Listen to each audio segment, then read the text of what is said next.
Here with reaction to all of tonight's stories, a lawmaker who is now calling for a special counsel to investigate Biden's classified documents scandal, Missouri Senator Josh Hawley. Senator, great to have you. Let's talk about a special prosecutor. Why would that be warranted here? Because that's exactly what Merrick Garland has done to Donald Trump. And, Sean, as you were just saying a second ago, it can't be that we have two tiers of justice in this country. It can't be that there's one rule for Republicans and a different rule for Democrats. You know, Merrick Garland said, oh, we have to have a special prosecutor for Trump. Well, that means we've got to have one for Biden. It's the same thing. And arguably, it's worse for Biden because, as you say, he couldn't declassify. Whatever else we know is true, we know that he didn't have the power on his own as VP to declassify these documents. So, listen, the Democrats say they're all for equity. Well, what's equitable here is that there be a special counsel. All right, let's talk about the other issues and the House investigations that will be moving forward.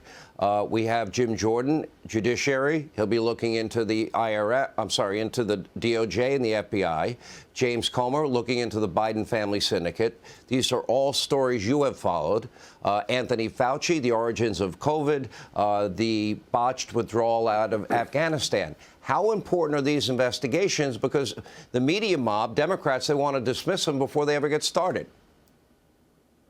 Yeah, they're hugely significant because real oversight is what this administration hasn't gotten. It's what Congress has not done. And certainly the Democrats in the Senate aren't going to lift a finger to do anything. So we've got to get the truth, Sean. This administration has lied to the American people about Afghanistan. They have lied about the IRS. They've lied now about Joe Biden and the classified documents. They've lied about what's going on at the border. They've lied, they've lied, they've lied. And it's time to get the truth and to give it to the American people. The people deserve the truth. They deserve to know what's actually happening in their government, not these constant lies, which is what this administration lives by.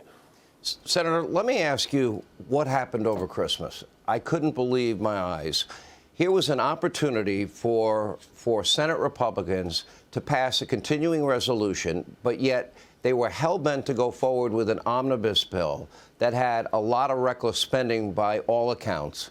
And meanwhile, they knew the Republicans in the House would have a majority. They could have worked with the Republicans in the House. They could have got together and brought a budget that was fiscally responsible, that didn't rob from our kids and grandkids. Why did your colleagues in the Senate go along with this, Republican colleagues? That is exactly what this. That's exactly what the Senate should have done, Sean. You're absolutely right. That's why I voted against that huge budget bill. It made no sense to me at the time, and it still doesn't. The voters just gave us a Republican House. Why in the world would we not allow the House to start doing their work and negotiate with Joe Biden and actually get some budget priorities that reflect the common sense of the American people? But, you know, Senate Republicans and, of course, Senate Democrats didn't want to do that. It was a capitulation. It was a surrender. And I was totally against it at the time. And I can just tell you now, as we come back into session, we have got to get some guts and hold these people accountable. No more surrenders, no more capitulations. It's time to get tough with the Biden administration. Yeah, I totally agree. By the way, now you have a fellow Missouri senator that shows great promise, and Eric Schmidt. I think he's going to do a good job. Your thoughts? Me too.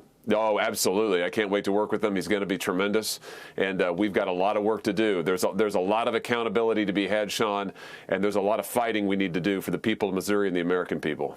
All right, Josh Hawley, thank you as always. We appreciate it.